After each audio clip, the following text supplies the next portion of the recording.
নমস্কার দর্শক বন্ধু, তো বকেয়া ডিএ নিয়ে একটা গুরুত্বপূর্ণ আপডেট এবং খবর কিন্তু চলে এসেছে। তারপর খবর সিনেমায় দেখতে পাচ্ছেন আরো 3% ডিএ বাড়ছে। এদিনই কিন্তু বাংলায় 7 পে কমিশন জারি হবে। সঙ্গে রাজ্য সরকারি কর্মচারীদের বেতন কতটা হবে এবং কতটা বৃদ্ধি হবে, বিশাল বড় খবরে আপডেট কিন্তু চলে এসেছে। তারপর সকলে জানেন যে এর আগে 12ই ফেব্রুয়ারি কিন্তু রাজ্য বাজেটে কিন্তু বাংলা সরকারি কর্মীদের কিন্তু 4% করে ডিএ বৃদ্ধি করা ঘোষণা করা হয়েছিল। এর ফলে কিন্তু 14 থেকে 18% করে বাংলা সরকারি কর্মীরা ডিএ পান। কিন্তু কেন্দ্রের সঙ্গে রাজ্যের কিন্তু বিশাল অঙ্কের ফারাক কিন্তু ডিএ বর্তমানে চলে আসছে এবং সুপ্রিম কোর্টে কিন্তু বর্তমানে জানিয়েছে যে 25% ডিএ দেওয়ার, কিন্তু সেখানে কিন্তু রাজ্য সরকার তেমন কোনো সদিচ্ছা দেখায়নি এবং উল্টো কিন্তু সুপ্রিম কোর্টে গিয়ে আবার কেস করেছে এবং আদালত অবমাননা মামলা কিন্তু সুপ্রিম কোর্টে আবার রাজ্য সরকারের বিরুদ্ধে হয়েছে।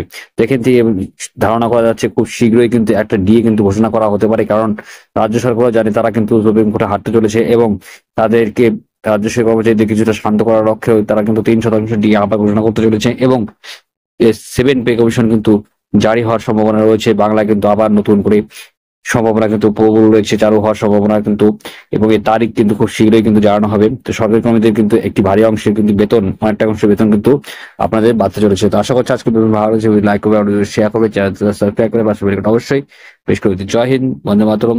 ধন্যবাদ ভিডিওটি দেখার জন্য।